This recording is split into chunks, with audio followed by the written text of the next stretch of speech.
The gavel doesn't just click against the bench. It thuds, a heavy final sound that vibrates through the soles of my shoes. I'm Anke Vance. I'm 67 years old, and my hands are currently white-knuckled around a tattered Oakhaven logistics courier pouch. Across the aisle, my daughter, Maris, is wearing a charcoal suit that probably cost more than my car. Her lawyer, Thayer Sterling, is leaning back with a look of practiced boredom, tapping a gold fountain pen against a legal pad. "Your Honor," Maris says, her voice hitting that perfect pitch of rehearsed tragedy. "My mother hasn't just overstepped. She took my children. For 13 years, she's kept Bram, Liesel, and Soren behind a wall of silence. This wasn't a favor. It was a calculated parental abduction.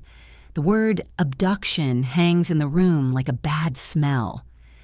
I look at my grandkids in the third row. Bram is 20 now, his jaw set so tight I can see the muscle pulsing. Liesel is 18, staring at her shoes, and Soren, only 16, looks like she wants to disappear into the floorboards. Justice Merrick Vane looks at me over the rim of his spectacles. He's seen 1,000 family feuds, but he lingers on me a second longer than usual. "Mrs. Vance, you're being accused of a felony that carries decades of weight. What's in the pouch?" My thumb traces the seal of the envelope. "There are secrets in here that I've kept under lock and key, not to hurt Maris, but to give those 3 kids a life that didn't feel like a wreckage." "Your Honor," I say, and my voice is gravelly but level. I didn't steal anyone. I picked up the pieces Maris threw away at the St. Jude's benefit gala 13 years ago. Maris stands up, her chair screeching against the linoleum. "That's a lie. I was unwell. I was hospitalized. You took advantage of a medical crisis to build your own little kingdom." Justice Vane signals for her to sit. Her lawyer, Thayer, puts a calming hand on her sleeve, but I see her fingers, shredding a cocktail napkin under the table. She's terrified. To understand why we're in this courtroom, you have to understand that night in October. I wasn't in a kitchen making tea.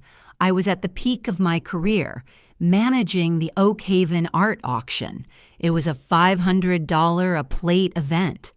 I was seconds away from closing a deal that would have secured my retirement when Maris wandered into the ballroom.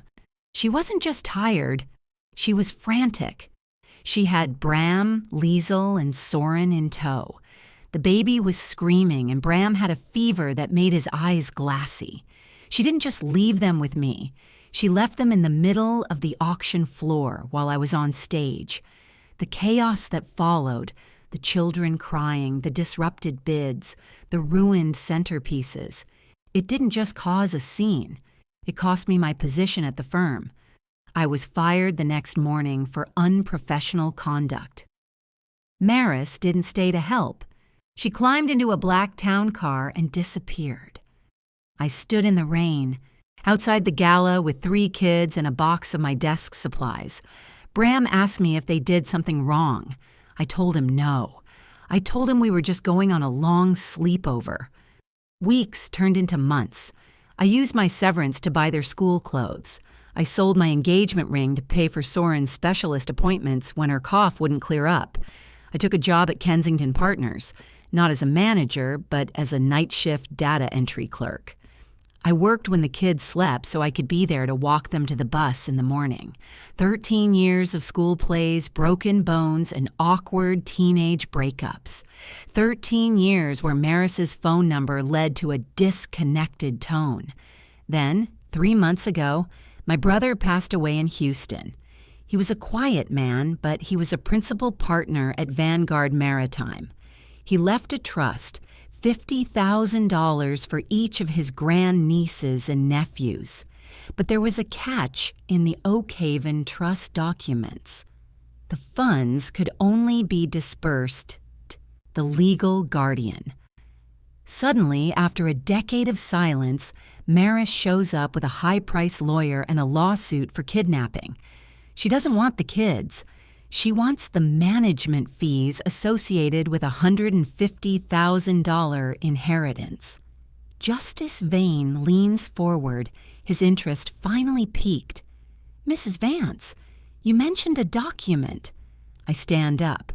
My knees pop, a reminder of the years I spent scrubbing floors at the Kensington offices to keep the lights on. I walk toward the bench. Inside this pouch is a letter. It isn't a medical discharge. It isn't a plea for help. It's a contract Maris drafted herself, 48 hours after the gala, and left with the building manager of her old apartment. I hand the paper to the clerk. I see Maris go pale. Not just pale. She turns the color of ash. She knows exactly what's on that page. The judge unfolds it. The silence in the room is suffocating. I can hear the ticking of the clock on the back wall. Thayer Sterling leans in to look at the document, and I watch the confidence drain out of his face. His fountain pen stops moving. Justice Vane reads the words aloud. "I, Maris Vance, hereby relinquish all claim to the 3 burdens currently in my mother's possession. I am starting a new life with Lucian. Do not contact me. Consider this a final sale." Bram stands up in the gallery. His voice is a low growl. "A final sale? You sold us?" Maris is hyperventilating now.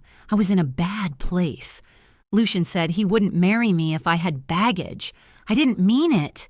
You meant it enough to stay away for 4,745 days, I say, looking her dead in the eye. You only meant it until the Vanguard Maritime check cleared." Justice Vane looks at the text messages I've printed out, the ones where Maris told me she'd have me thrown in a state penitentiary for kidnapping if I didn't split the inheritance 50-50. "This isn't about a mother's love," Justice Vane says, his voice cold enough to freeze the room. "This is about a payday." Maris starts to scream, a jagged, hysterical sound. "You can't do this! I'm the biological mother! You can't take them from me!" I look at my daughter, the woman I raised, who I once hoped would be my best friend, and I realize the woman in front of me is a stranger. Join the few who know the truth. Subscribe. Justice Vane slams the gavel down. One strike. Silence.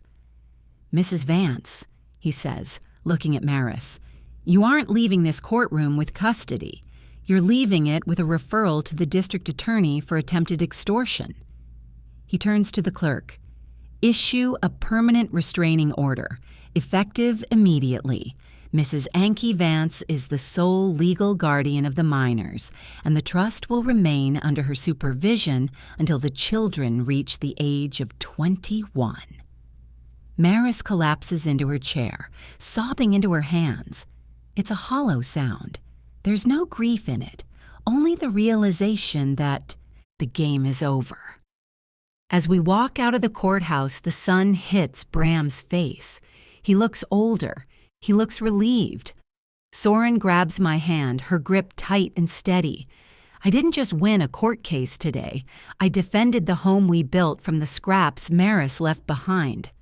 Sometimes the person who gives you life isn't the one who earns the right to be in it. I'm going home now. I'm going to make a pot of coffee, sit on my porch, and watch my grandkids finally breathe without looking over their shoulders. Because in the end, the truth isn't just a document in a pouch. It's the 13 years of being there that no amount of money can buy.